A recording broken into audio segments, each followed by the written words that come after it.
हम लोगों ने लंबे समय से कुछ नारे को, भाजपा के कार्यकर्ता, हमारे जनसंकाल के कार्यकर्ता लगातार कुछ नारे को गढ़ते थे। रामलल्ला हम आएंगे, मंदिर वहीं बनाएंगे, जहां हुए बलिदान मुखर्जी वो कश्मीर हमारा है, एक देश में दो विधान, दो प्रधान, दो निशान नहीं चलेगा। साथियों, आज भाजपा के कार्यकर्ताओं ने वो कालखंड देखा जब अयोध्या का भव्य राम मंदिर का मार्ग प्रशस्त हुआ। आज जम्मू कश्मीर की जनता ने 370 धारा से मुक्ति का दौर देखा। आज सांस्कृतिक व राष्ट्रवाद की विचारें और मजबूत हो रही हैं। साथियों, मुझे याद है अब वो समय जब हम लोग आज श्रीनगर के लाल चौक पर तिरंगा लहराते देखते हैं तो गर्व की अनुभूति होती है। हमने वो दौर भी देखा था जब पाकिस्तान के झंडे लहरा रहे थे और दिल्ली की सरकार बैठकर मौन बैठी थी उस समय, क्योंकि वो समय हम लोगों ने युवा मोर्चा के कालखंड में काम करने का जब मौका मिला था तो हमने देखा था उस समय जब माननीय प्रधानमंत्री जी उस कालखंड से 370 को समाप्ति किए तो कहीं ना कहीं पूरे कश्मीर की फिजा बदली है और आज कश्मीर का लाल चौक तिरंगे से लहराया नहाया नजर आता है। ये परिवर्तन हमारे देश में आया है।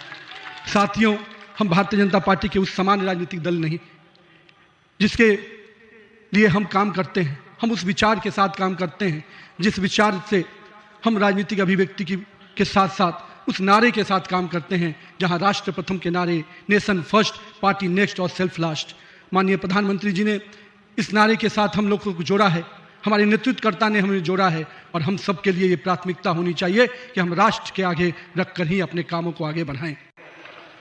साथियों, हम अपने नेतृत्वकर्ता के संघर्ष और बलिदान से सीखने की आवश्यकता है।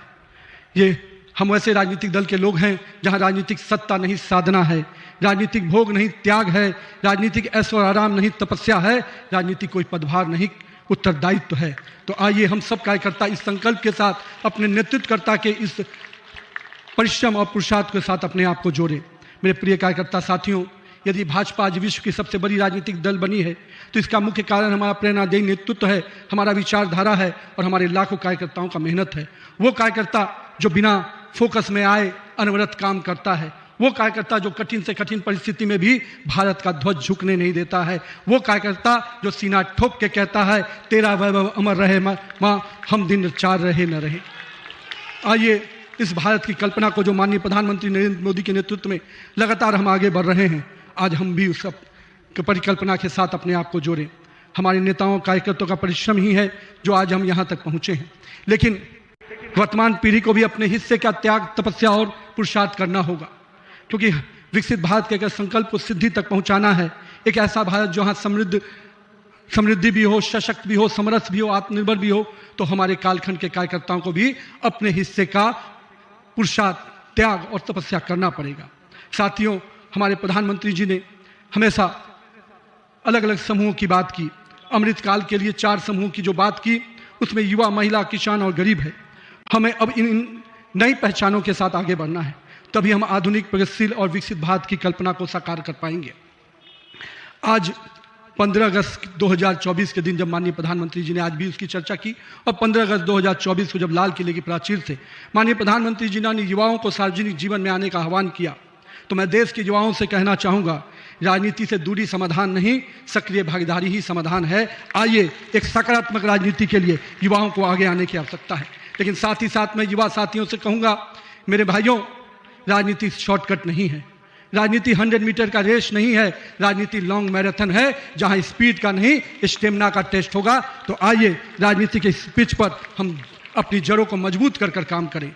और भारतीय जनता पार्टी का वॉच टावर तो बहुत स्ट्रांग होता है मित्रों, इसलिए आप अपने बूथ में निरंतर रूप से काम करते रहिए, अपने मंडल में काम करते रहिए। भाजपा का वॉच टावर, भाजपा का केंद्रीय नेतृत्व इतना मजबूती तरीके से हर पारी से नजर रखता है, कहीं ना कहीं आपको भी उस मुकाम तक पहुंचाएगा।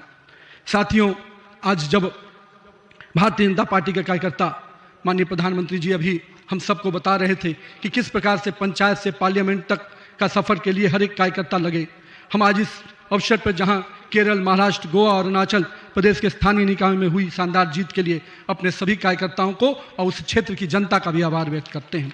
लेकिन मित्रों, अगर पंचायत से पार्लियामेंट का सफर तय करना है और लगातार हर जगह पर भारतीय जनता पार्टी का परचम लहराना है, तो हमको अपने समय के लिए पूरा मेहनत और परिश्रम की पराकाष्ठा करनी होगी। क्योंकि अगर 2047 का विकसित भारत बनाना है तो हमको भी अपने पूरे मेहनत और परिश्रम के साथ उसमें जुड़ना होगा।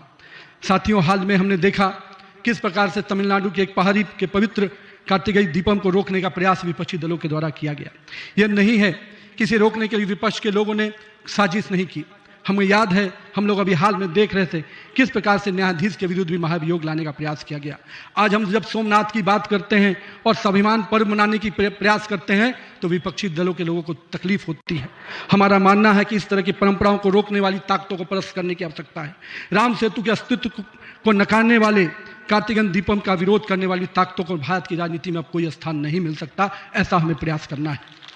साथियों, अगले कुछ महीने में तमिलनाडु, असम, बंगाल, केरल और पुडुचेरी में चुनाव होने जा रहा है और वहाँ की डेमोग्राफी की पूरी चर्चा हो रही है। किस प्रकार से बदले हुए डेमोग्राफी में वहाँ चीज़ें बदल रही हैं और हमारे लिए अपने आप में एक चुनौती है। लेकिन हम पूरी तरह से आश्वस्त हैं कि भाजपा का कार्यकर्ता अपने संघर्ष और परिश्रम के बल पर इन 5 राज्यों में सशक्त भाजपा का नेतृत्व प्रदान करने जाएगा।